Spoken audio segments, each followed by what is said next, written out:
open the glove box. Right here on both sides there is a little tab. You want to take a straight blade screwdriver, just get underneath the tab, and you want to slide it forward. You kind of have to close the glove box a little bit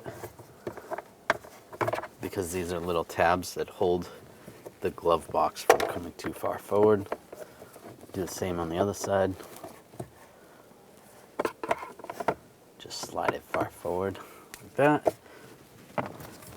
Then right here, there is a string.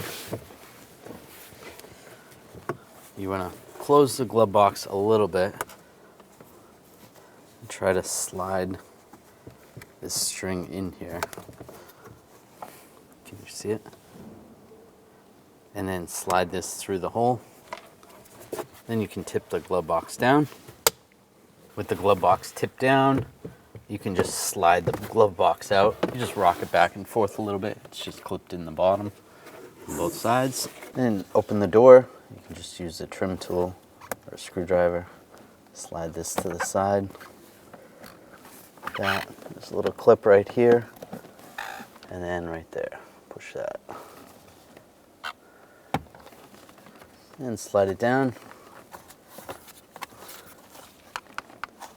And just grab the cabin filter and carefully slide it out.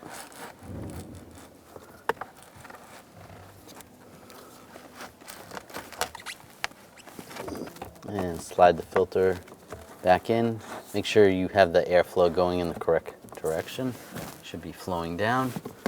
And close this up. Lock it down. Take the glove box and line it up with those clips on the side. Make sure that's lined up. And take the string right here.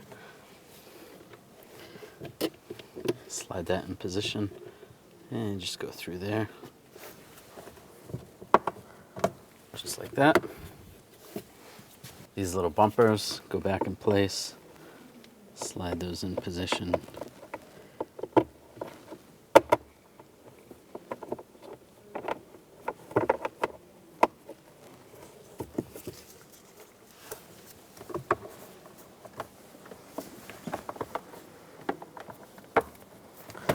That's all set.